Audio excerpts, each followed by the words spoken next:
Sa vie ressemble aux aventures d'Indiana Jones. Patrick Voileau parcourt le monde à la recherche de trésors et il révèle ses plus beaux secrets dans un magnifique livre. Bonsoir Patrick Voileau. Bonsoir. Merci d'être avec nous. Vous êtes l'auteur de l'ouvrage intitulé « Sur la piste des pierres précieuses ». C'est aux éditions du Trésor, les bien nommées maisons d'édition. Alors cette passion vous a saisi, Patrick Voileau, dès l'âge de 8 ans. C'est assez fascinant. Comment est-elle née ? Vous savez, tous les enfants s'intéressent, collectionnent les pierres, collectionnent les papillons, collectionnent les coquillages, etc. Bon, moi j'ai collectionné les pierres, ma mère en a acheté quelques-unes, et puis j'ai continué à être passionné par c'est un peu comme un virus. Quand j'étais gamin, j'allais en chercher un petit peu partout en France, et dès que j'ai eu les moyens et que j'ai pu le faire, je suis parti à l'étranger, dans les mines, dans les différents pays. Et c'est un travail à plein temps, hein. Vous étiez docteur en pharmacie, vous avez donc tout plaqué. Alors on va les voir, hein. Notre réalisateur va vous les montrer. Les deux plus grosses pierres précieuses sont à mes côtés, je suis gourmand, je vous ai laissé les deux petites. Vous allez nous raconter l'aventure, hein, de ces pierres précieuses, comment vous les avez trouvées. Alors dans ce livre, 6 expéditions, Patrick Voileau, c'est une véritable carte au trésor, grandeur nature, hein. Oui, c'est un peu ça. Enfin, ce sont 6 expéditions parmi tant d'autres que j'ai faites, Ouais. mais sont les plus croustillantes. Il y a la Colombie, la Tanzanie, la Birmanie, Madagascar, le Sri Lanka, le Pakistan aussi. Alors, vous avez apporté donc ces pierres précieuses. Prenons, je ne me trompe pas, celle-ci qui est à ma gauche. Elle vient précisément du Pakistan. Exactement. Racontez-nous son histoire. C'est une aigues-marine, c'est un cristal d'aigue-marine qui fait 4 kilos, Ouais. qui vient d'une mine qui se trouve à 6000 mètres d'altitude. Et il y a un certain nombre d'années, je voyais arriver sur les marchés occidentaux des petits cristaux d'aigue-marine. Et bon, j'ai décidé de retrouver la mine, parce que personne n'était capable vraiment de dire où elle se trouvait. Donc, je suis allé au Pakistan, j'ai remonté l'Indus et jusqu'au Karakorum. Et au Karakorum, dans les contreforts du Karakorum, j'ai rencontré des villageois, dont un chef de village qui m'a dit la mine, elle est là-haut. Et là-haut, c'était 6000 mètres, c'était en face de Rakaposhi, qui est une montagne qui fait 8000. Et donc, on est monté sur cette montagne, et au moment où j'arrivais en haut, sortaient 2 cristaux, un de 2 kilos, un de 4 kilos. C'est-à-dire que là, précisément, vous n'aviez pas eu... Parce que vous racontez dans le livre que parfois, il faut y aller à l'explosif, hein, pour les trouver. Là, pour le coup, c'était comment? C'était facile ou... Non, mais en réalité, vous savez, les pierres précieuses, c'est jamais vous qui allez les chercher. Ouais. Enfin, on va les chercher, on va dans les endroits où elles se trouvent, mais on ne vous laisse pas chercher. Ce sont les gens du pays qui cherchent, et vous les voyez travailler, etc. Mais on ne prend pas un petit marteau, et puis on ne va pas creuser, chercher quelques pierres, comme on peut le faire, je sais pas, en Auvergne, par exemple, etc. Ouais. Là, eux, ils arrivent, ils creusent avec des marteaux-piqueurs, ils mettent des pains de dynamite, ils font exploser... Des parties de gouffres, sont comme des espèces de gouffres, et de temps en temps, il y en a un qui s'ouvre. Et vous avez ces cristaux, c'était assez incroyable, parce que quand ils ont ouvert ce gouffre, il y avait 2 cristaux posés sur des lits de mica. Le mica, c'est un petit peu comme, ça ressemble à des roses des sables, si vous voulez. Ouais. Et les cristaux étaient posés. Là, ils ont vu qu'elle allait sortir. C'était assez incroyable. Vous parlez des roses des sables, on sait comment elles sont façonnées avec le vent dans le désert. Comment sont façonnées les pierres précieuses? Elles ne sont pas vraiment façonnées par le vent, les roses des sables. Non, pas vraiment. C'est comme du gypse, c'est comme la pierre à plâtre. D'accord. Si vous voulez, c'est parce qu'il y a des mers, très longtemps avant, il y a des mers dans le désert. Et bon, enfin, je ne veux pas se laisser explications scientifiques, mais c'est du gypse en réalité. Et ça, on sait comment ça s'est formé. Ça s'est formé très profondément dans la terre, et à quelques dizaines, voire centaines de kilomètres.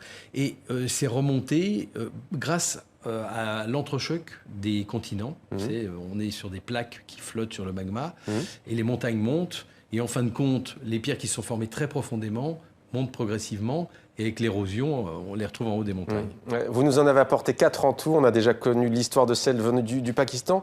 La plus belle pierre que vous ayez trouvée, quelle est-elle? Est-ce qu'elle est sur notre plateau dans 64 minutes sur TV5 Monde? Pour moi, elles sont toutes belles. Enfin, celle-ci est quand même assez fascinante. C'est celle qui est sur la couverture de mon livre. Ouais.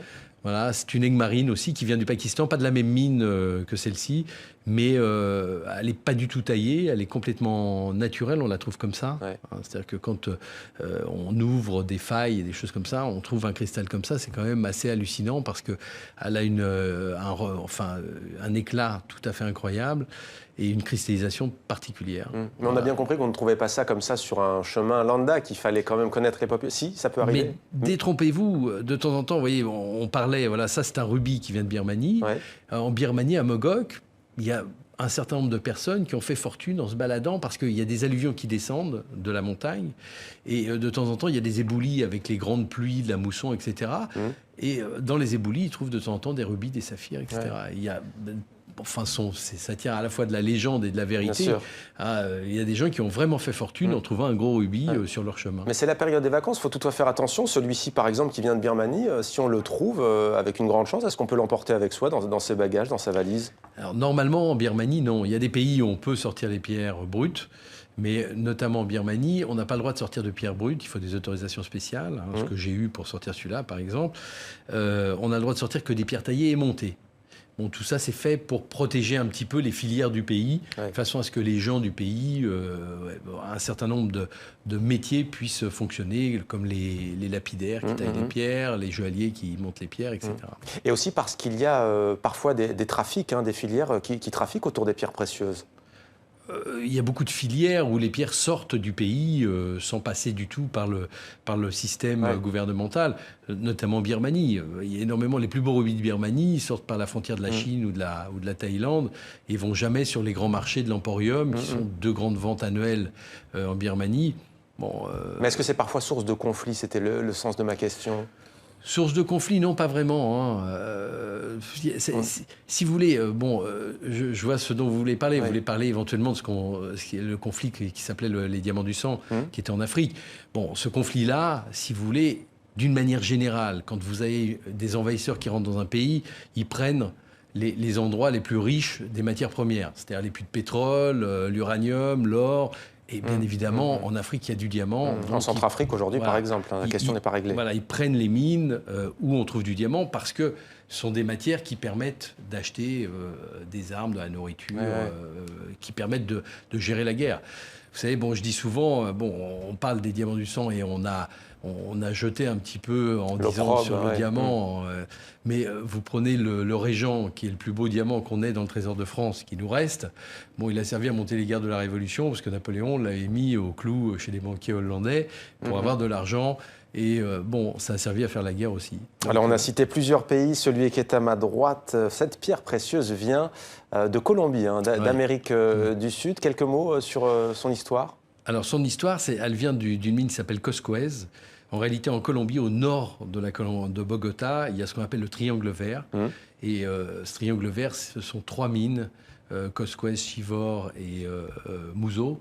Et ces 3 mines, si vous voulez, sortent les plus belles émeraudes du monde. Et c'est très dur d'avoir une émeraude comme ça, parce que généralement, quand ils trouvent un cristal comme ça, ils l'arrachent, parce que c'est un peu lourd. Il faut pas cacher. Mais on la trouve comme ça dans la nature, c'est-à-dire que dans les mines, ce sont des mines très noires, c'est une sorte de graphite, il y a des filons blancs, on trouve l'émeraude dedans qui se forment dans ça. Vous l'avez évoqué il y a quelques instants, Patrick Voileau, vous n'atteignez pas ces pierres précieuses sans les populations locales, et d'ailleurs votre livre est aussi une forme d'hommage à ces rencontres.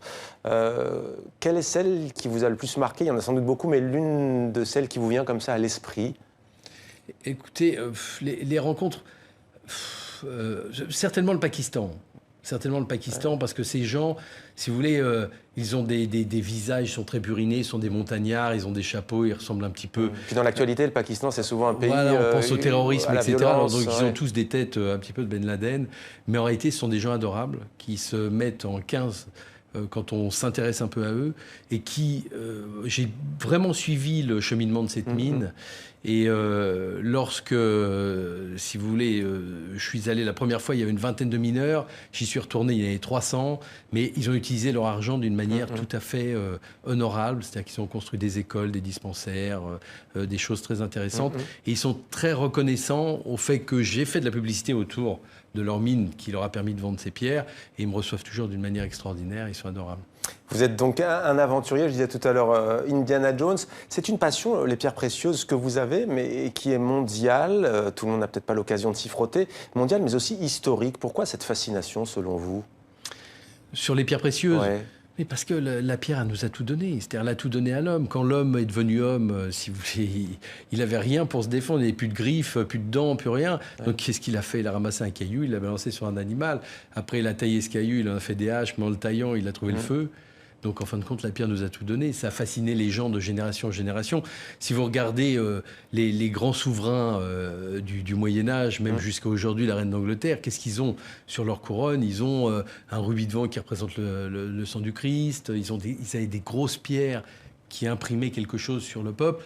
Donc, la pierre, ça imprime quelque chose sur l'homme. Et je voyais des gens qui me disaient souvent les pierres précieuses, c'est plus intéressant, etc. Mais quand Internet, la télévision, tout ça aura disparu, les pierres précieuses seront toujours là. Parce que les premiers écrits des Sumériens sur des tablettes d'argile parlaient déjà de pierres précieuses. Mais justement, il y a beaucoup de légendes aussi qui les entourent. Hein. Énormément.